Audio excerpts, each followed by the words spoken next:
So this video is just a brief follow-on to the previous one, which I'll link below. I got a comment on there asking how I'd sort of handle a fade on this. So I've just been messing about and I just wanted to quickly sort of show the results. It's probably not the best way, but it works. So you walk over, shine your light, and then you can see the thing. But if you sort of turn the camera away, notice we've got this fading going on, based on like the position of the camera and like sort of how it's looking at it. And I just wanted to sort of quickly show how I went about that. So I've just made a few changes to the material, and it's all in this section here. Ignore this guy for now. So what we do is we're using a sphere mask and getting the camera direction. Then I've just created some scalar parameters for all the other options. This was then giving me the wrong side of what I wanted for the mask, so I've inverted it. Well, -1. Still getting my texture sample, multiplying that texture sample with these.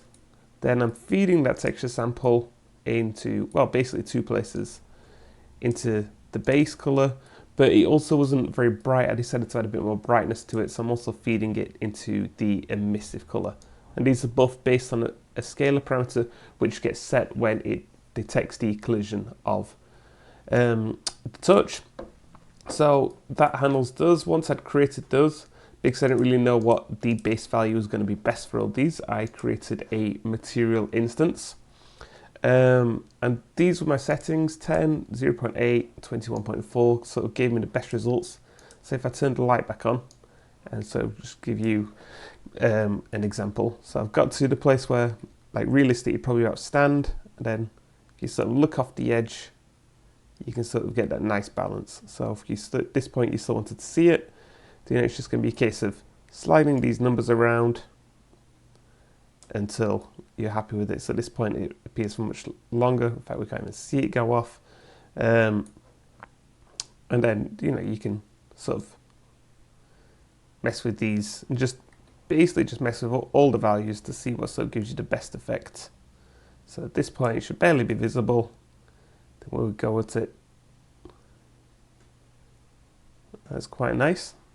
So it actually has a quite nice values. Those might even be better than my original values. Quite good indeed. Like I said, this is this is up to you to sort of mess with. And yeah, and that was my material. All works in the same way. I did have a look at instead of using the camera position, because with the camera position, like I say, it's based on where the camera is actually looking. If I quickly grab my third person character, I did very briefly have a look at setting it to the cube. So the cube's my collision box that works off my spotlight, off my camera. And I'm getting the forward vector of that and setting the value, the thing that I told you to ignore for now, this thing. So I created a vector parameter. So instead of using basically camera direction, I tried using the direction of the torch instead. So it worked in the same way, and it was all right. It did work, but it wasn't quite as good, and you'd need to do it on a tick because this is only setting the direction once, whereas that direction is constantly going to be moving. So that'd be something you have to be aware of.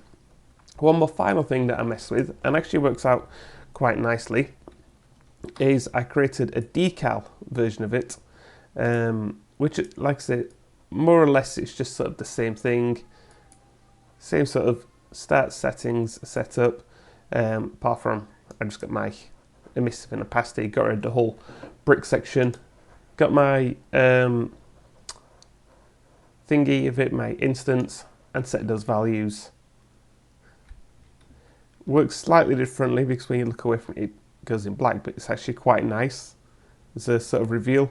And like I said, the nice sort of thing about having a decal is you don't have to worry about UV mapping your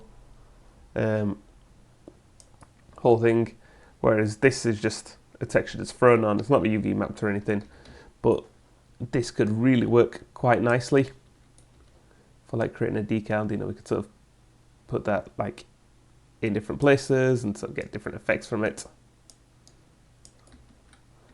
So this would actually probably work quite nice too. So it's up to you. That was just an idea. I didn't create a blueprint of it, but the blueprint would work in the same way as the previous one. Hope you found that useful and you can sort of work with this. I know it's probably not the best way. Ideally, you probably want to get the contact from the box, get the coordinates of where that collision's actually hitting, and then sort of manipulate those coordinates based on that. But this, you know, equally does a decent job.